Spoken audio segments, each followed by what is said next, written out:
So I think one thing that we need to probably talk about as well is how you linked how perhaps maybe non-theists or atheists could look at this uh, slow Jesus, this Christian Mm. Quaker story. Because this is something which when I saw the subheading, I was like, this is going to be interesting. What's he going to do here? And I think you do that in a very interesting way. And so I'll just give you time to explore that and talk about that in a bit more detail. Jesus' practice of hospitality and Mm. being immediately present in the world and care and solidarity with others is the way that non-theists can be most Christ-like and therefore connect with the deep story of Quakerism.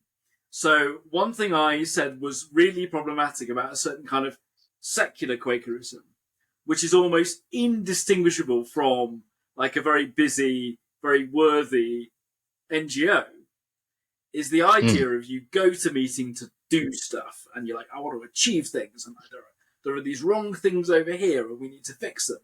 And I come to meeting to have my values expressed and to activate change. And I sort of went, no, that's not good because it's, first of all, it sort of replicates, Quakers as some kind of like weird bureaucracy. And that we think that somehow meeting for worship is about, you know, activism or social change rather than about building deep, sustained community based on care and based on connection and based on justice. And I suggested that if you are beginning to feel that you cannot achieve this kind of ultimate change, then if you're of this sort of secular Quaker persuasion, you might leave meeting altogether because you might Mm. think, oh, well, I haven't fixed these problems. And I don't feel that my values are being made concrete in the world. So maybe I should stop going to meeting because I don't really see the point. And my Yeah, and sort of just go to Just riposte Stop Oil is, instead. just stop all or extinction rebellion, right? You might think that's a bit Mm. more useful in that narrow sense of being useful, right? But then you could always say something like, okay, it's preferable if we think of meeting less as kind of an instrumental thing where we are trying to achieve something and more about just being there. Just be present and see what happens. And in that process of seeing what happens, many, many wonderful things can ensue. And so I sort of say that the really distinctive thing about Jesus in the Gospels is the way that he's woven into his world.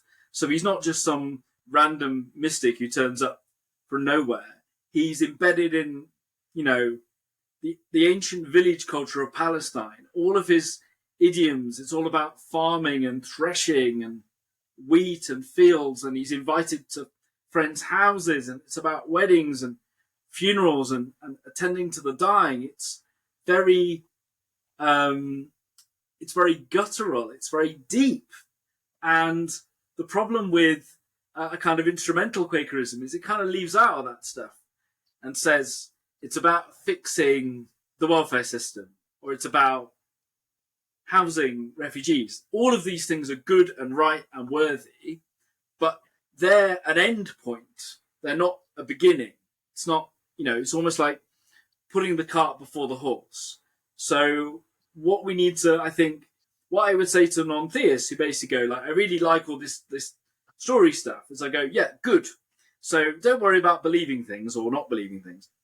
Just try and enter imaginatively into the story. I mean, there's a wonderful scene in, if you've seen the original Mary Poppins film, where the kids have turned up to the local park and there are these paintings, aren't there? And the kids jump into the paintings. It all gets a bit trippy because we have dancing penguins.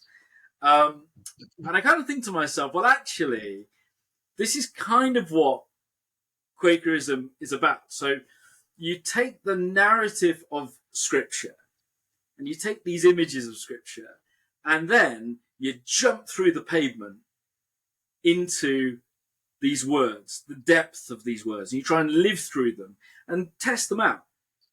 So, and see where they'll get you. So when you think of the words about God or light or love or spirit, see how far you can live through them and live them out and see what they do. Test them out. And I think, to me, that is really the vision of Quakerism that I'm trying to get across in the book. And that's what I would say to non-theists, which is like, honestly, if you feel really strongly that you don't accept that this really happened, I don't really mind. After a certain point, it's somewhat, abstract. The question really is, this is your story. This is your house. If you keep on just spending all your time saying you refuse to believe in a particular room and you refuse to, out of principle to go into this particular room because you think it's full of superstition or whatever, I just feel that you're going to have a very sad time in the house. You're going to confine yourself to a couple of rooms where you feel that everything is organized in a particular way. But the moment you step into the hallway, you'll be like, oh, I don't like this. Oh. This feels like a very sad way of being Quaker. That's kind of what I'm saying. And I think it just feels like it's people are cutting off deep roots and deep sources that they don't need to throw away. That would be my sense. That we can have this story. What we do with it, that can be, continually changing. I mean, I came to Quakers out not really very Christian at all, but I liked parts of the Christian story, and that's partially because I'm a European and I can't not be raised in some way in a Christian setting. I mentioned John 14, that in my father's house there are many rooms. I remember listening to that in primary school, and I don't know why, I just found it a lovely image. I really liked it. I wasn't raised Quaker, I wasn't raised Christian, but I liked that imagery. I liked that a lot. And so it doesn't matter whether we like it or not. It doesn't matter if we believe it or not. It's what does it, if that is our tradition and that is our heritage, and that's something that we've got to take seriously, even if we don't believe it. We've got to think, well, this is our story, and because if we're not looking after this story, who else will? They're not going to leave that to Just Stop Oil, because Just Stop Oil won't care about the Quaker story. I mean, I would also say as well that if we're thinking of belief as well in that very tick box way, that's totally wrong. So if people say, "Oh, am I coming here and do you expect me to believe in the physical resurrection, or that Mary spoke to an angel, or almost as if we're just saying, oh, belief is like a switch, like you switch it on or you switch it off." And I mean, what I'm saying is, live through these stories and see what happens. And like through that, living through them and trying to take them seriously, you might find that you have feelings which, most philosophers would regard as believing in.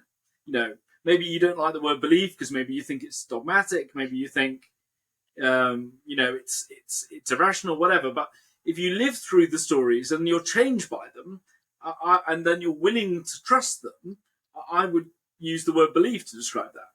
But I don't think somebody just wakes up in the morning and says, like, today I believe in the resurrection, or today I believe in, angels coming to visit unmarried women.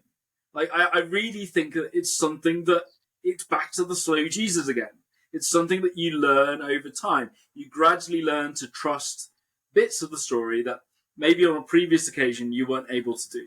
Yeah. Which is exactly how I came to where I am. I mean, you mentioned it, like the conversation between Gabriel and Mary. That I wasn't Christian at all, but that just struck me and I just didn't know what to do with that for a long time. And so I mean, it doesn't have to lead ultimately to belief in like a fervent belief in everything that the Bible is saying in any way. But I mean, it's that, well, what does that mean? Because then we can say, I do this may be a form of what we would now call testimony, because of our Quaker tradition of this, and I have lived and understood it through these stories. Because one of the main thing that my wife, who isn't a Quaker, would said to me is that, well, What's the difference between Quakerism and going to Quaker meeting and going to a pressure group or to a social justice group? What's the difference? Because I feel that if we lose these stories and we are left with these uprooted testimonies, which a lot of people do come to and say, well, we don't believe in a creed, blah blah blah, but we have our testimonies, blah blah blah. That's perfectly valid and perfectly true. But we have our testimonies for a reason, and our test Mm. and if we just have our testimonies on their own, if we had truth, um, um, uh, simplicity, and all and equality, these are things that anyone can hold without being part of the Quaker story in any way. So we need to explain why do we do Mm. these things Mm. for a Quaker reason. Yeah, yeah, And and I think there's a danger, isn't there, that if we uproot them, then the language of testimony becomes a kind of bland statement of corporate values, right? Rather yeah, than an expression of the things that we have found together. something else that you mentioned with atheist uh, Quakers was this idea of that Jesus, uh, especially in the Synoptics, did things in sort of in the shadows, in the background, in the fields, Mm. in the away from, like, he didn't do it in he didn't do a lot of his great miracles in Mm. front of the high and mighty. He did them in his friend's house, or around the in an isolated village. And so the idea of doing good, not for the show of it, not for the not because you're going to get a reward, or that's points to go to heaven later or anything like that. That by doing this gradual shift from bad to good, um, you know, um, is something which atheists can accept as well. The only thing I suppose I would add is that I actually stole. Well, I say stole. I gently appropriated the idea of Jesus as kind of on the margins or on the edge from Blaise Pascal, because in his Mm. Pensees he argues about the hidden God, the idea of God being hidden, and that God's activity is hidden from the high and mighty and the haughty, and God appears where you least expect God to be. Which I think that is actually a challenge to non-theist Quakers to go, so part of this posture of being Quaker is to be open to the unexpected. And if we start hiving ourselves off into boxes, so like all the Christ Centre Quakers, we all fold our arms and say, that's what we think. Then this other person over here says, well, I'm a universalist, and that's what I think. We're not open to the unexpected. We've decided that the box has been shut firmly on whatever this is. And I think what I'm saying is we would all be better as a community of Quakers if we let the box just breathe and not shut. Any doors. We are open to an ongoing experience. Well, thank you very much for watching that short clip. I hope you found it interesting. If you'd like, please do click on the link to watch the full interview. And if you haven't already, please do consider liking and subscribing to find out more about Quakerism in Britain today. Thanks very much.